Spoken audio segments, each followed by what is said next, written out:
दोस्तों आज हम बात करने वाले हैं सनबर्ड या सूर्या पक्षी के बारे में। भारत में प्रायः सरीखोर नाम से जाना जाता है। प्रकृति से अनूठी सुंदरता प्राप्त किए हुए यह पक्षी आकार प्रकार में अपने आप में आश्चर्य की भांति लगता है। यह एक ऐसा पक्षी है जिसे यदि कोई एक बार पहचान ले तो वह उसे कभी नहीं भूल पाएगा। हमारे आसपास के तथा घरेलू बाग बगीचों, हरे भरे वन प्रदेश तथा ऐसे स्थानों में जहाँ फूलों का मधुर रस या अमृत सरलता से मिल जाता है, वहाँ इन्हें फूलों पर मंडराते हुए आसानी से देखा जा सकता है।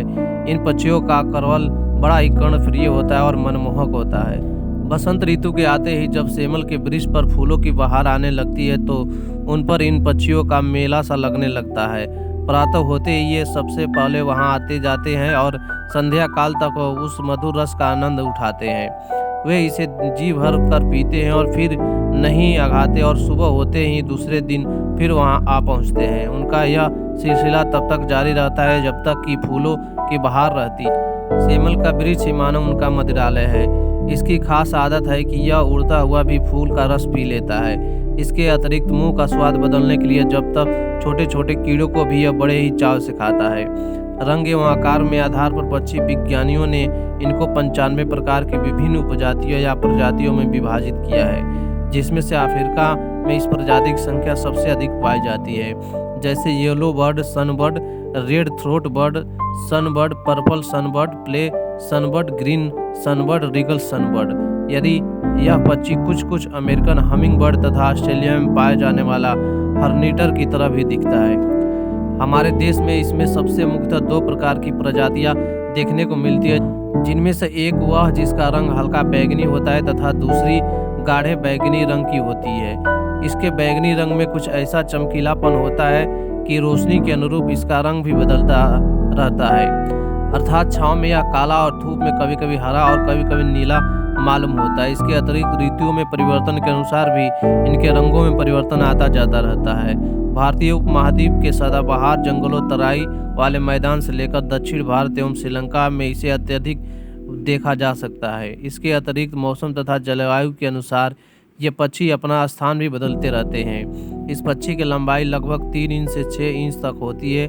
इसकी चोंच लंबी, पैनी तथा घुमावदार होती है, जिसमें मादा की चोंच नर की तुलना में कम घुमावदार एवं तीखी किंतु अधिक लंबी होती है। इनकी यही तीखी व पैनी चोंच फूलों का रस चूसने में इनके काफी मदद करते हैं। इस पक्षी का घोंसला पेड़ की डाल या टहनी से लटकता हुआ तथा मकड़ी के जाल सा सुगठित होता है, जिसके कारण इनके भीतर पानी की एक बूंद तक नहीं जा पाती है। इसके घोंसले का आकार बहुत कुछ सोडा वाटर की बोतल जैसा दिखता है। स्वभाव से विलासी और मधुपाई होने के कारण यह चिड़िया अपने घोंसले में सोमल की रुई की मुलायम सेज बिछाए रहती है। इस घोंसले के भीतर यह कई प्रकार की वस्तुओं का भी इंतजाम करते दिखती है। यह घोंसला मुलायम घास, लंबे तथा पतले तिनकों से बनाया जाता है, जो समांतर 3 सप्ताह में बनकर तैयार हो जाता है। इस पक्षी के घोंसले के भीतर भाग को बीट तथा फलों फूलों के रसों से लीप कर ही मादा अंडे देती है। बसंत ऋतु से लेकर वर्षा काल तक इसे मादा को आकर्षित करने और दिल लुभाने की आवश्यकता रहती है। मादा को देखते ही नर उत्तेजित होकर चिविट चिविट जैसी आवाजें निकालना शुरू कर देता है। संभवतः यह इसके प्रणय निवेदन का एक ढंग माना जाता है। इस समय यह नर अपने पंखों को फड़फड़ाकर अपनी मोहक छटा बिखेरने लगती है।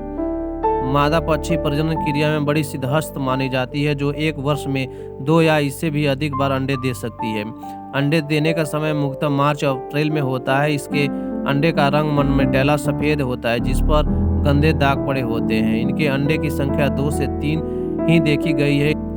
इसके अंडे के प्रबल शत्रु सांप, कौवे तथा गिलहरी, फिर भी इनकी संख्या घटती नहीं है। आज भी पुष्प वाटिकाओं में यह दर्जनों संख्या में विचरते हुए देखे जा सकते हैं।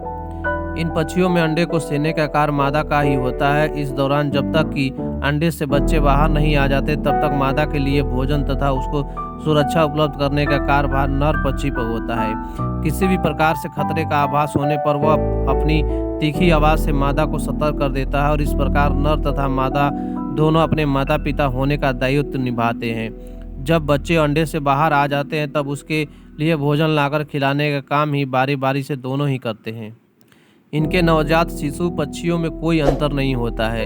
देखने में दोनों लगभग एक ही से लगते हैं, लेकिन जैसे जैसे शिशु वयस्क होते जाते हैं यह अंतर स्पष्ट होता जाता है। बच्चों को वयस्क होने पर अन्य पक्षियों की भांति इनके माता पिता भी उन्हें स्वतंत्र छोड़कर घोंसले से बाहर आ जाते हैं। इसी वंश की एक अन्य छोटी सी चिड़िया है जो फूल चूही के नाम से जानी जाती है। यह कद में तो अत्यधिक छोटी किंतु चुलबुलाहट से सबसे आगे है। इस पक्षी को फूलों से बेहद प्रेम है। देखने में इसका ऊपरी हिस्सा गर्दन से पीठ तक कंजई होता है जिससे हरे रंग की झलक आती है। नीचे का हिस्सा पीलापन लिए हुए और सफ़ेद होता है। इनकी दुम और डैने भूरे रंग के होते हैं। इनकी चोंच और पैर स्लेटी कलर के होते हैं जिसमें पीलापन भी रहता है। इसमें मादा की दुम कुछ छोटी होती है। इनके अंडे का संख्या भी 2 से 3 तक होती है जिनका रंग सफ़ेद होता है जिस पर कुछ कुछ भूरे रंग के दाग पड़े होते हैं।